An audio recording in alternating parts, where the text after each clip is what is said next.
नमस्कार दोस्तों, हम पढ़ रहे थे क्लास 9th मैथमेटिक्स एनसीईआरटी, जिसमें चैप्टर 13 का एक्सरसाइज नंबर 13.7 तक हम लोग पूरा कवर कर चुके हैं। यहाँ पे हम एक्सरसाइज 13.8 देखेंगे, जिसमें स्फेयर के बारे में पढ़ना है।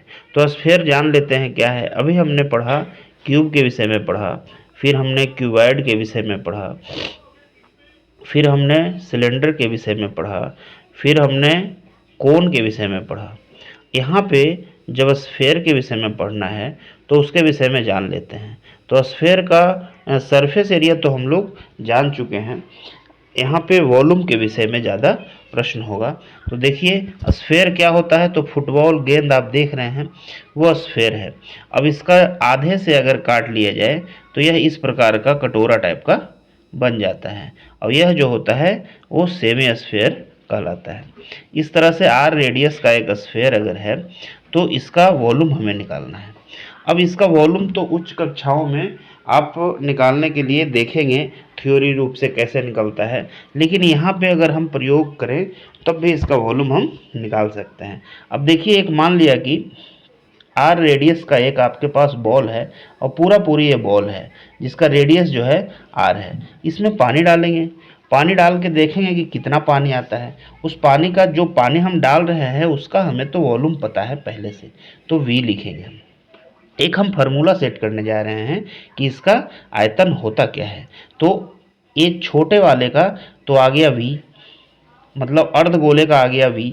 तो अर्धगोले का जब आर रेडियस है और इसका वॉल्यूम आ गया वी, स्मॉल वी, और मान लिया कि इसको 2 से गुना कर दिया तो 2v हो गया, और 2v को ही पूरा कैपिटल वी बोलेंगे जो पूरा गोले का होगा। अब आर रेडियस है तो यहाँ पे देखिए सिर्फ और सिर्फ रेडियस ही एक है लंबाई का सूचक। अब किसी चीज़ का वॉल्यूम जो होता है उसमें क्या होता है, मीटर क्यूब होता है, सेंटीमीटर क्यूब होता है। यानी कि वॉल्यूम तभी होता है जब वह तीनों डायमेंशन में होता है। तो मीटर क्यूब, सेंटीमीटर क्यूब, इस तरह से होता है। तो वी जो होगा वो डायरेक्टली प्रोपोर्शनल होगा आपका आर क्यू का। आर क्यू का डायरेक्टली प्रोपोर्शनल होगा वी।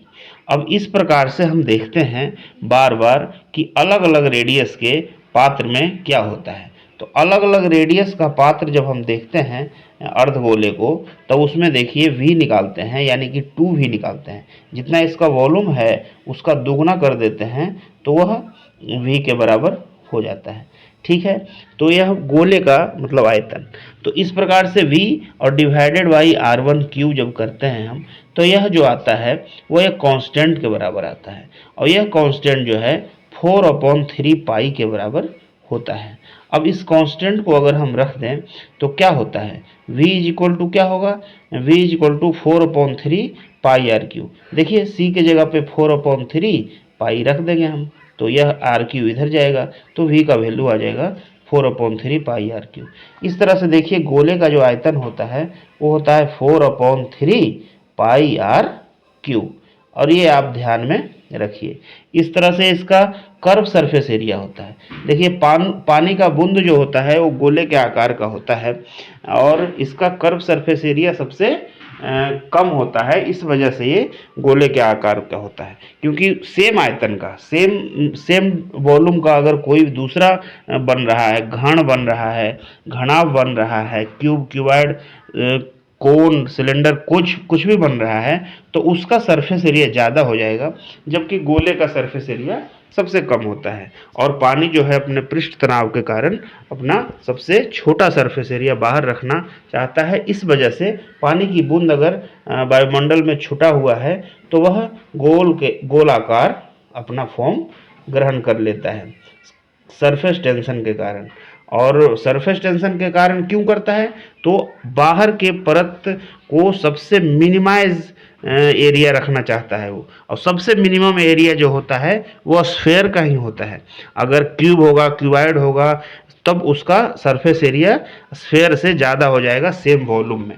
तो इस वजह से देखिए अभी हम इसके स्फेयर के सरफेस एरिया जो पढ़ चुके हैं पहले उसका देखते हैं। तो एक सर्किल, सेम जो आर रेडियस का सर्किल होता है उसका एरिया क्या होता है, तो पाई आर स्क्वायर। अब इसका 4 गुना एरिया जो होता है वो होता है कर्व सरफेस एरिया, या टोटल सरफेस एरिया कह लीजिए स्फेयर का। स्फेयर का सरफेस एरिया होता है 4πr²। तो इस तरह से हम यहाँ पे दो चीज़ों को ध्यान में रखेंगे। एक तो रखेंगे कि 4/3πr³ जो कि वॉल्यूम होता है स्फेयर का, और दूसरा कर्व सरफेस एरिया या टोटल सरफेस एरिया जो होता है स्फेयर का 4πr²। लेकिन हेमिस्फेयर में एक बात ध्यान रखना है कि हेमिस्फेयर का कर्व सरफेस एरिया जो होता है वो 3πr² होता है, क्योंकि ऊपर का जो यह वृत्ताकार ढक्कन होता है इसका इसमें जुड़ जाता है, और आधा है तो इसका कर्व सरफेस एरिया 2πr² हो जाएगा, और प्लस इसका ऊपर का ये πr² हो जाएगा, यानी कि 3πr² इसका कर्व सरफेस एरिया हो जाएगा। इन बातों को हम ध्यान में रखेंगे। तो देखिए यहाँ पे find the volume of a sphere whose radius is इतना। यहाँ पे सिंपल प्रश्न है, फर्स्ट प्रश्न है 13.8 एक्सरसाइज का, तो यह सिंपल है। इसमें देखिए आर दिया गया है आपका, तो देख 7 सेंटीमीटर। अब इसमें निकालना है 4/3πr³। तो आर का वैल्यू इसमें पुट कीजिए, आसानी से निकल जाएगा। सेकंड क्वेश्चन में देखिए 0.63 मीटर दिया गया है, तो इसका भी हम आसानी से 4/3πr² में आर की जगह 6.63 पुट करने से आ जाएगा। देख लीजिए यहाँ पे क्या है, आर देखिए आपका 7 सेंटीमीटर है, 7 सेंटीमीटर आर हो गया। फिर वॉल्यूम हो गया 4/3πr³, फिर 4/3πr³। इस तरह से आपका प्रश्न का आंसर हो गया 4312 डिवाइडेड बाई 3, और यह जो होगा 1437 होल 1/3 सेंटीमीटर क्यूब के बराबर हो जाएगा। सेकंड प्रश्न को हम लोग देखते हैं। सेकंड में क्या है देखिए 0.63 दिया गया है रेडियस, 4/3πr³। तो इस तरह से 4/3πr³ हमने निकाला, और जो कि 1.0478 यानी कि इसको बराबर कर सकते हैं 1.05 के लगभग। तो इस प्रकार से इतना सेंटीमीटर, मीटर क्यूब, मीटर में है दोनों, तो मीटर क्यूब आपका हो गया वॉल्यूम। इसमें कैलकुलेशन थोड़ा ज़्यादा है, 0.63 का स्क्वायर निकालना है आपको, तो थोड़ा सा कैलकुलेशन बढ़ सकता है। आगे आइए क्वेश्चन नंबर 2 हम लोग देखते हैं। क्वेश्चन नंबर 2 में क्या है, find the amount of water displaced by A solid spherical ball of A diameter. देखिए एक पानी का अगर कोई भी तालाब है, टंकी है, कुछ भी है, और इसमें एक बॉल फेंका जाएगा, तो क्या होगा, ये अपने आयतन के बराबर पानी जो है इसमें डिस्प्लेस कर देगा। तो ये इसका आयतन, नॉर्मली इस बॉल का आयतन ही निकालना है। यहाँ पे देखिए डायमीटर दिया गया है 28 सेंटीमीटर, तो यहाँ रेडियस कितना हो जाएगा, 14 सेंटीमीटर हो जाएगा।